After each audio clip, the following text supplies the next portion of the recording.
The core vehicle is moved to the solid motor assembly building, where huge solid propellant boosters are attached.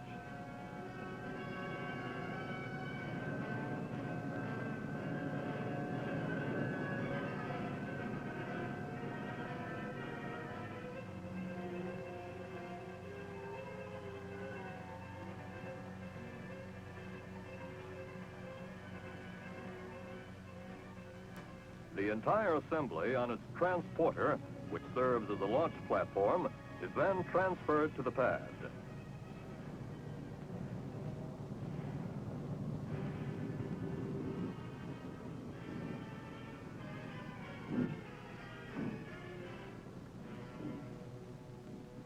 Several payloads can be carried aloft by the Titan 3C and placed into different orbits by the versatile switch-engine trans-stage. Maneuverability in space is made possible by the unique third stage, which has a stop and restart capability in orbit. A streamlined countdown is conducted from the control center in the vertical integration building. Electrical, go. American flight safety, go. AC spark plug, go. UTC, go. Engineering, go. CSO, go. SRO, go. The test wing authorized you to proceed with the launch of the Titan 3C. Roger. 5, 4, 3, 2, 1, 0.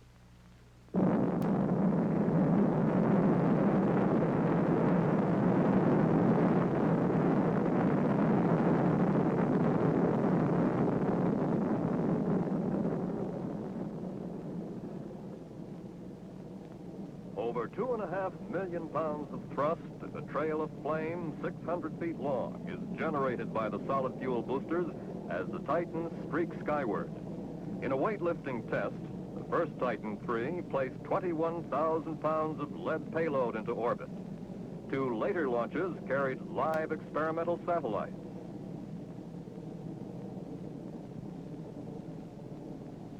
"28 miles up, the spent solid motors are ejected, and the liquid fuel core takes over. Future missions for the Titan III will include a variety of scientific and communication satellites and manned orbiting laboratories to determine man's military potential in space.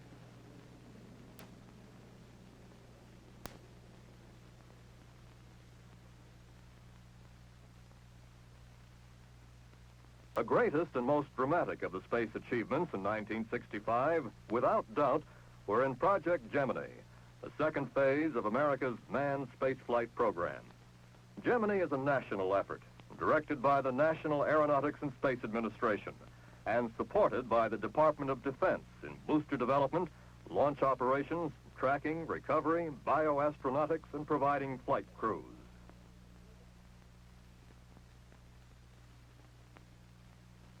Television and radio networks spent several weeks re-establishing broadcast facilities at the Cape Press site for the first American manned spaceflight since the end of Project Mercury in 1963.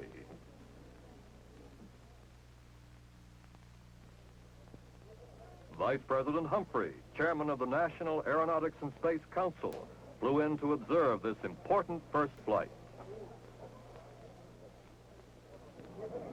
Over 700 news media representatives from the U.S. and many foreign nations covered the event. Air Force Lieutenant Colonel Gus Grissom, one of the original Mercury astronauts, and Navy Commander John Young, a newcomer, were America's first Gemini twins to fly.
On March 23rd, the combined Air Force, NASA, industry blockhouse crew launched the Molly Brown spacecraft on its three-orbit flight.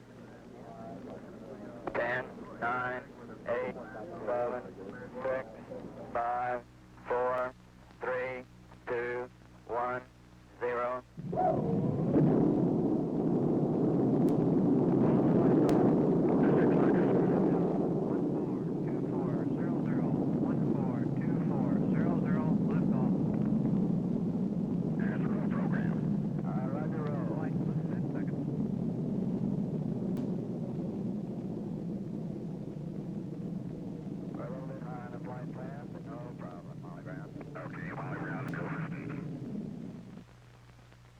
During the mission, the astronauts achieved a first by maneuvering their craft into a change of orbital plane, and then on re-entry, flew the Molly Brown to the selected landing area. The welcome home at the Cape and Cocoa Beach, Florida, was representative of the feeling of all America.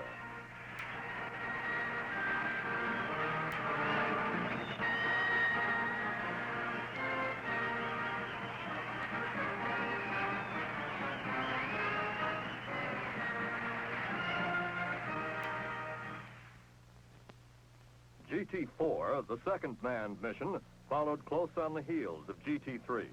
The flight date, June 3rd, was a month earlier than originally planned. Astronauts James McDivitt and Ed White were both new to space, but not new to flight. Both were crack Air Force test pilots.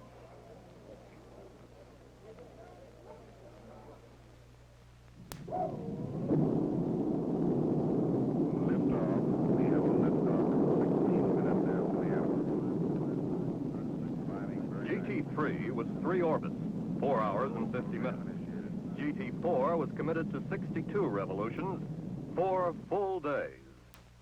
4 hours and 29 minutes into the mission, Ed White made American history. What's your status for EVA? Status is go for EVA. Flight Hawaii, Capcom. Go ahead. Roger, I understand our copy. He is outside of the spacecraft at this time.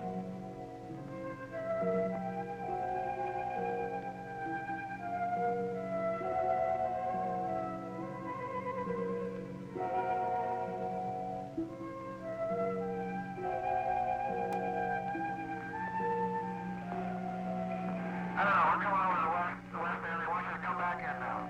Roger, we've been trying to talk to you for a while here. No, back in, come on.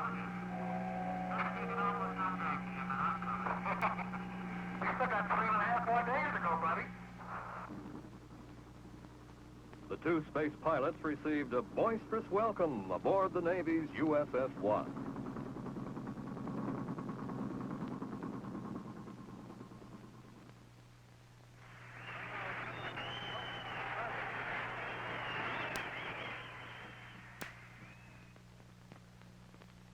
GT-5, the first real Gemini endurance test, 8 days in space, was scheduled in August, and again well ahead of the originally planned date. The endurance champion of the Mercury flights, L. Gordon Cooper, was selected as command pilot.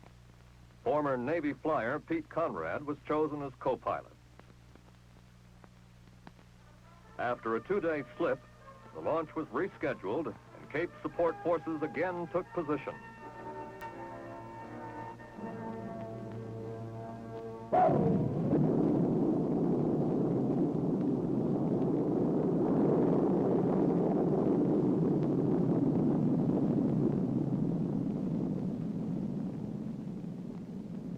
After a perfect launch in good orbit, problems developed in a new power supply system, and the mission seemed to be in trouble.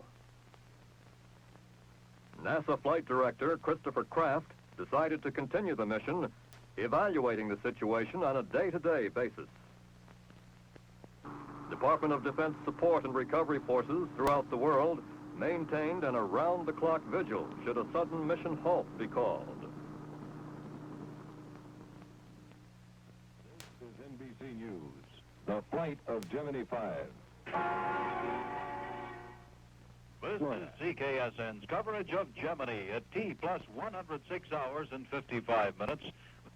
Cooper and Conrad continuing to streak around the globe at 5 miles a second, now well past the midpoint of their 8-day Gemini 5 mission. Astronauts L. Gordon Cooper and Charles Pete Conrad are piloting their Gemini 5 spacecraft into the 69th revolution around Earth, headed for the world's manned space-time record, 7.5 orbits away. Go for the full amount of 8 days as was scheduled earlier. Mission complete. Proof of our growing space-age experience in meeting with unexpected situations in flight.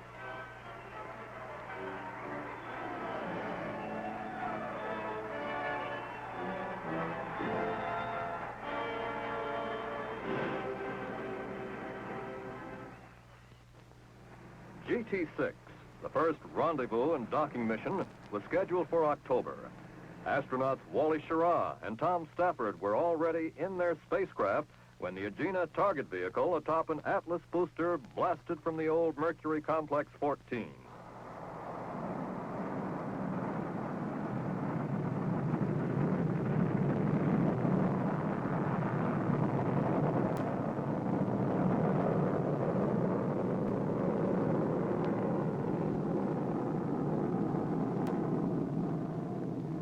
After approximately 6 minutes of flight, telemetry signals were lost.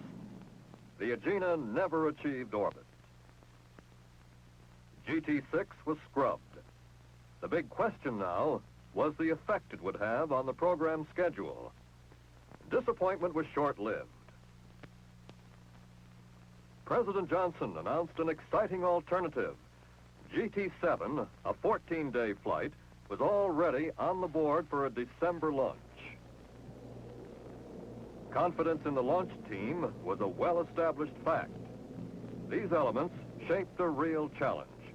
Launched GT-7 with astronauts Jim Lovell and Frank Borman, and within 14 days, launched the delayed GT-6 astronauts from the same pad to effect a close-in orbital rendezvous.